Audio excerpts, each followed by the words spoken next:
PUBG Mobile o'yini uchun 120 FPS ishlashi mumkin bo'lgan Poco X7 Pro telefonlarni hozirgi videomizda obzor qilamiz. Ko'rishingiz mumkin. Narxi 3.150.000 so'm, 3.200.000 so'm, 3.050.000 so'm. Hozir mana shu telefonlarni birma-bir barchasini, holatini, xotirasini, nima sababdan bunaqa narxda chiqishligini sizlar bilan birgalikda ko'rib chiqamiz. Videomiz qiziq bo'lsa, oxirigacha ko'rishni maslahat beraman. Birinchi bo'lib 3.050.000 so'mga chiqadigan Poco X7 Pro telefonimizni obzor qilamiz. Holatini ko'rishingiz mumkin, yomon emas. Xotirasi 8 ga 256 GB ekan. Hech qanday ayb nuqsonlari yo'q. Batafsil o'zingiz ham ko'rishingiz mumkin. 256 GB. Operativ tizimi 8+4 ekan. Holatlari yomon emas. Orqa kirishkalari ham chiroyli holatda saqlanib qolgan ekan. Oynalari ham toza.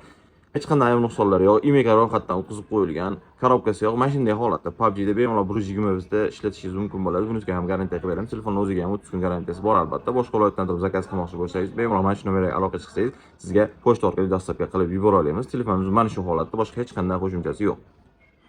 3.200.000 so'mga esa 12 ga 512 GB Poco X7 Pro'imiz. Orqasiga chiroyli laminatsiya tortib qo'yilgan ekan. Hech qanday ayb nuqsonlari yo'q. Buni ham korobkasi yo'q. Mana shunday holatda imega ro'yxatdan o'tkazib qo'yilgan. Ha, aytgancha faqatgina bitta sim karta o'qiydi, ikkinchi ro'yxatdan o'tkazilmagan.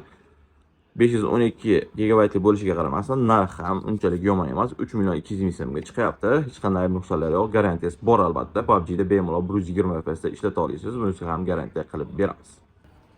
Va eng oxirgisi 3.150.000 so'mga chiqadigan ushbu Poco X7 Pro telefonimiz korobka dokumentlari ham bor.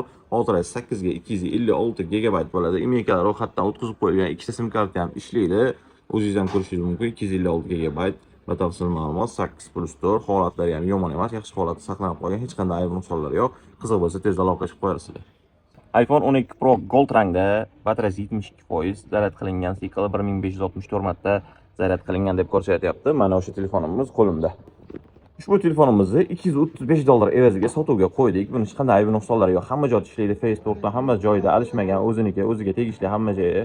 Faqatgina bitta no tarafi, faqatgina eSIM-ni ishlata olasiz. Birinchi sim kartasi, ya'ni sim karta tushadigan joyda imega qilinmagan ekan. Shu sababdan faqatgina eSIM-ni imega qildirilgan, eSIM o'zini ishlata olasiz. Xotirasi 128 GB, batareya yo'qligini ko'rdingiz, 72% tashkil qilyapti. Boshqa hech qanday ayb nuqsonlari yo'q, garantiyasi bilan qilib berilyapti. Batafsil holatini mana olsangiz videoni sekinlatib ko'rsangiz bo'ladi. Hech qanday ayb nuqsonlari yo'q, betmagan joylari yo'q. Ustiga chiroyli plyonka tortib qo'yilgan ekan. Bir ikkita sarapinasi bo'lishi mumkin. Kelib, ko'rib bemalol so'ngra xarid qilib baraka qilsangiz bo'laveradi, muammosi yo'q. Aytgancha, siz boshqa viloyatdan turib xarid qilishni xohlasangiz, bemalol mana shu nomerga aloqa chiqsangiz bo'ladi yoki shu nomerda ochilgan Telegram orqali biz bilan bog'lansangiz ham bo'laveradi. Qo'shimcha ma'lumotlarni albatta berib yuboramiz. Albatta sizga BTS pochtasi orqali dostavka ham qilib yubora olamiz. Qiziq bo'lsa, aloqa chiqarasizlar. Bizning mazar Namangan shahridagi Nafas 84 do'kon.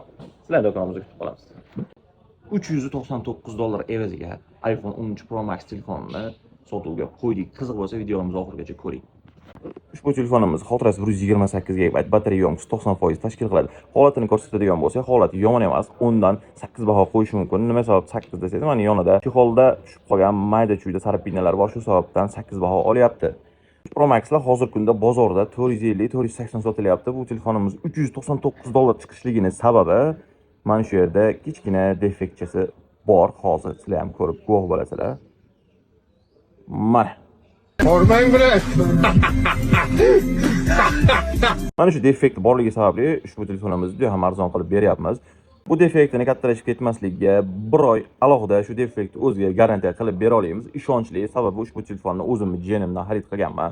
6 oy davomida ishlatgan, hech qanday muammo kuzatilmagan. Undan keyin yana bitta mijozimizga sotganmiz. U ham bir oy davomida ishlatib keldi va o'rniga 14 Pro Max ga alishtirib ketdi. Buni yana o'zimiz qayta xarid qilib oldik. Shu sababdan qo'rqmasdan bemalol garantiya qilib bera olamiz. Imega ro'yxatdan o'tkazib qo'yilgan. Qiziq bo'lsa tezda aloqa chiqib qo'yasizlar. Bizning manzil Namangan shahar Texnopark 84 do'kon. Albatta sizlarni do'konimizda kutib qolamiz. Ha, aytgancha, siz boshqa viloyatdan turib xarid qilishni xohlasangiz, bemalol mana shu nomerga qo'ng'iroq qiling yoki shu nomerda ochilgan Telegram orqali biz bilan bog'lansangiz bo'ladi. Sizga BTS pochtasi orqali dostavka qilib yubora olamiz. Sizlarni do'konimizda kutib qolamiz.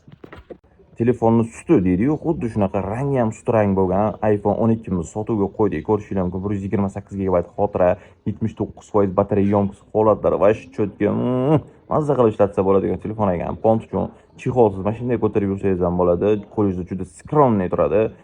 Imega ro'yxatdan o'tkazib qo'yilgan, hech qanday ayb nuqsonlari yo'q, ishlab turgan tayyor bu telefonimizni $210 ga belgilab, narxlab chiqarib qo'ydik. Kimga qiziq bo'lsa, aloqa chiqib qo'ydi. Bu telefonlar juda ham tez sotilib ketish xavfi mavjud. Shu sababdan ulgurib qolishi maslahat bergan bo'lardim. Siz nima deb o'ylaysiz? Narxi o'ziga arziydimi? O'z fikringizni kommentariyada yozib qoldiring. Chiqish albatta biz uchun qiziq bo'ladi. Bizning manzil Namangan shahar Texnopark 84-do'kon. Sizlarni do'konimizda kutib qolamiz.